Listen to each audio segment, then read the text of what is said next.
यदि घन की भुजा की लंबाई 12 सेंटीमीटर की दी गई है, घन की भुजा की लंबाई 12 सेंटीमीटर दी गई है, तो आधार का क्षेत्रफल ज्ञात करना है।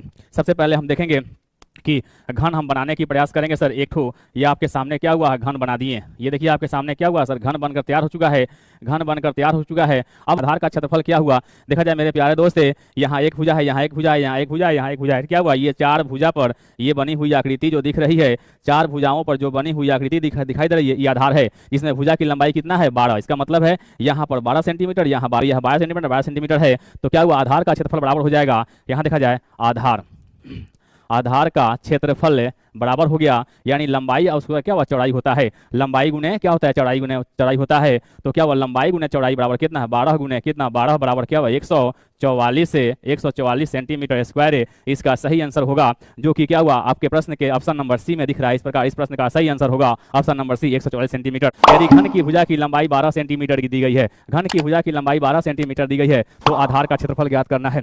सबसे पहले हम देखेंगे कि घन हम बनाने की प्रयास करेंगे सर। एक ठो ये आपके सामने क्या हुआ है, घन बना दिए। ये देखिए आपके सामने क्या हुआ सर, घन बनकर तैयार हो चुका है, घन बनकर तैयार हो चुका है। अब आधार का क्षेत्रफल क्या हुआ, देखा जाए मेरे प्यारे दोस्त, यहाँ एक भुजा है, यहाँ एक भुजा है, यहाँ एक भुजा है, यहाँ एक भुजा है। क्या हुआ, ये चार भुजा पर ये बनी हुई आकृति जो दिख रही है, चार भुजाओं पर जो बनी हुई आकृति दिखाई दे रही है, ये आधार है, जिसमें भुजा की लंबाई कितना है, 12। इसका मतलब है यहाँ पर 12 सेंटीमीटर, यहाँ 12 सेंटीमीटर, 12 सेंटीमीटर है। तो क्या हुआ, आधार का क्षेत्रफल बराबर हो जाएगा, यहाँ देखा जाए आधार का क्षेत्रफल बराबर हो गया, यानी लंबाई और उसका क्या हुआ, चौड़ाई होता है। लंबाई गुने क्या होता है, चौड़ाई गुने चौड़ाई होता है। तो क्या हुआ, लंबाई गुने चौड़ाई बराबर कितना है, 12 गुने कितना, 12 बराबर क्या हुआ, 144 सेंटीमीटर स्क्वायर। इसका सही आंसर होगा, जो कि क्या हुआ, आपके प्रश्न के ऑप्शन नंबर सी में दिख रहा है। इस प्रकार इस प्रश्न का सही आंसर होगा ऑप्शन नंबर सी, 144 सेंटीमीटर।